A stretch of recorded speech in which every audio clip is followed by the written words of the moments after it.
Haidong! In this video, we're going to introduce the idea of high guard. So just so you know what I'm going to be talking about, right? So in general, when we talk about middle guard, we're about here, right? Low guard, we have a couple of low guards here. But when I talk about high guard, most of the Gumdosa out there are going to think about Chochunse, right? So that's how we call high guard. But this guy. So in general, I'm going to talk about this. So when I mentioned high guard or Chochunse, I might kind of use those interchangeably for now. This is going to be what I mean. The high guard is actually one of the two most common sparring guards. So obviously the most popular one that we usually see when we're sparring someone is just the middle guard, right? But actually one of the most popular after that is going to be our high guard. Now there's going to be a lot of different names for it, so I mentioned just calling it high guard, Chochunse, right? Kendo actually calls this Jodan, right? So if you do see someone like in Kendo, usually they're a little bit more upright as opposed to we tend to be a little bit longer, but Kendo-ka tend to be a little bit more upright in their Jodan, right? So all these all mean high guard in some sort of respect, right? So when do we use the high guard? So in Kendo, we generally use that if we are injured, right? So, right, normally like most Kendo-ka in this position, if they have either, again, usually it's either the front foot because the injury tends to be when they try to do that fomikomi, right? So when they can't do that and there's some sort of injury with that, they tend to actually step forward into Jodan. So that said, so although in Kendo, so again, you don't have to be injured to use it in Kendo, that tends to be the go-to, like if you're used to Chudan, right, so middle guard, and you do get injured, you do tend to switch over to the high guard. But you don't need to be injured, again, to either train with it, and you don't need to be injured to use it in general. So what are the benefits of using high guard, and maybe some of its drawbacks? What does the high guard do that the middle guard either can't do or doesn't do as well? Because again, most of us train in middle guard, right? So when we first learned our defense, or our kamae, we were taught middle guard, right? So there's got to be something that the high guard does potentially better than this guy. So let's talk about the middle guard first, and then from there we can have a common basis to kind of like shift some scales. So potentially I have a weird opinion about the middle guard, so just keep that in mind. So the middle guard is, for me, is kind of like the jack of all trades, master of none kind of idea, right? So from here, right, I can pretty much defend any given position if I need to, right? But the block is actually pretty weak, right? So if someone's like really dedicating to a diagonal cut, I can be like, man, and might, it will probably stop it, but it's not really a great position for me to be in. Likewise, like from here, I can get into any cutting position if I need to, but along the same vein, it's not going to be that strong, right? So it's kind of like, so we have a kind of like an equalizer, right? So it's kind of like the store brand of defenses. It does the job, but may not do it well. So it doesn't specialize really in anything. So what does the high guard do that the middle guard doesn't do as well? So the first thing that I mentioned was blocking, right? So if we're in high guard, do we have better blocking capacity? Right? So if someone gives me a center cut, I might kind of do this, but that's even weaker than from here, coming upright, right? Because this at least has a rising motion that can assist with my block, versus if I'm just here and just like or it's pretty weak, right? So at least in terms of blocking, so maybe like coming from like an uppercut or something like that, I can smash down on their sword. But at the same vein, right? So like it's not, if anything, it's actually worse than the middle guard in terms of a general defense. So one thing might be things like, all right, well if it's not better at defense, it's got to be better probably at offense. And is that true? When you hear people talk about the high guard, they generally say it's an all-out offense. That's kind of like the phrasing that they tend to use. And there's some truth to it, right? So think about when we use Chochunse in our basics, right? So we're here, we don't go into a block, right? We go into a kind of like quick cut, right? So it's not really intended to be a defensive position. So even when we started learning Chochunse, we learned it as an offensive stance, right? So if I'm here, it's a lot easier because my sword's already overhead. I can just step forward and just let it drop, right? So the sword is already in a position for me to cut you, actually from a few decent angles. I can even do something weird, like a weird short-range uppercut if I need to, right? So there's some truth in like the adage that the high guard is an all-out defense, or all-out offensive guard. And also note, when we did do it in basics, so we're here, we didn't need to cock it back anymore. All we need to do was kind of like step through and let your body kind of push the prep into a cut. In fact, that's what you're supposed to do, right? So when you had your instructor teaching this for the first time, they almost certainly like had, so for example, my instructor, when we had it up here, he actually put his sword right up against this one. And if I push my sword down on it, that was obviously bad. So I was not supposed to drop the tip at all, right? And that's again for the best, right? Because you can actually use your body as the prep, right? I can kind of walk into a better preparation as I do my cut, right? So high guard is, again, already ready to just give a strong strike, right? So here, we can also come in with that center. We can do a diagonal if we want to. We can shift into a diagonal on this side. This is about ready to do some damage. So high guard is pretty effective that way. High guard is also a very effective way for us to change position. And in fact, this is something that you've already seen. So if you think about, for example, the second Chochunse, for example.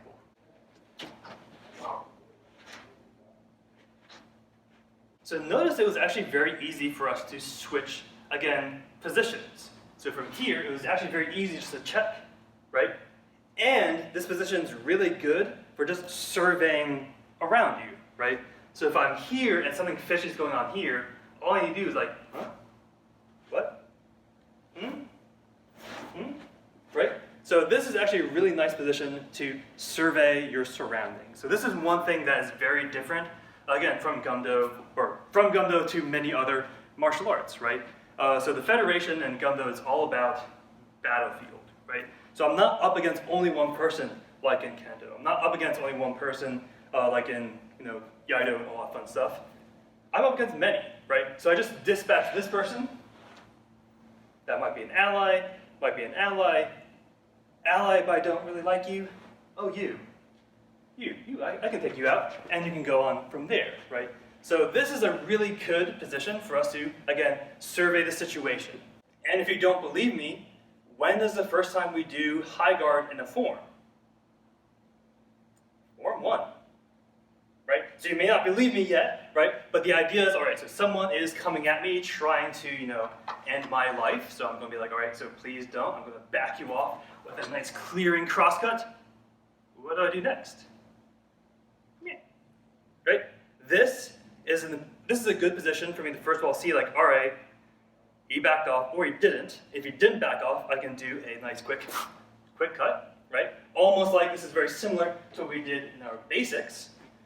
From here, I can kind of check, like, all right, so for example, in Form 2, I might realize someone's there. I might, again, hear something behind me. This is a position where I can kind of like check what's going on, and then I can go into a defense and then start physically negotiating with my opponents. So this guard actually happens very, very often in our forms. So it's not just like a guard, so to speak, but we do use it to survey the situation, change directions, and all that fun stuff. So I just talked about how gosh darn tempting high guard is and how powerful it can be, how great of a position it can be when I'm changing directions and all that fun stuff. What are its drawbacks? Right? So like every defense has some sort of drawback. Just in the case of middle guard, right? The drawback is just everything's meh, right? So what really goes out the window when I'm using, again, this high guard? Again, I'm thinking specifically in sparring at this point, just because it's kind of hard to have a bad survey, right? Although you could. So let's talk about, from a sparring perspective, what is not so gosh darn tempting about using a high guard. So one of the first things you might notice is I'm pretty open, right? So you could go for a crosscut, and I could do something to defend it, right? But in general, I'm pretty open, especially from the legs down. Now, not all sparring sets or sparring rules let you do this. So at least in my school, When you're a black belt, you're allowed to hit below the belt, so long as your opponent, first of all, knows, right, so it's consensual, but also that he or she is also going to be wearing knee pads, thigh pads, if we want to actually get closer to like thigh cuts and stuff like that. So in terms of sparring, yeah, like knees, and especially in real battlefield situations, if I can crack you in the knee, I'm going to crack you in the knee, right? So that might be, again, something like, oh, that's a deal breaker, I don't want to lose my knee.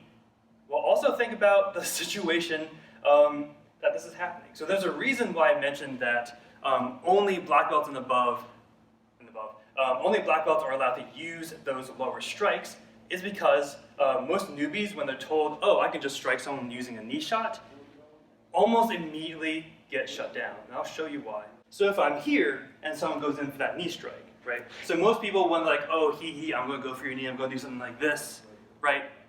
What's open? The head, right? So if they start, so first of all, it's really hard to hide a knee. I mean, it's not that hard. You can do some stuff.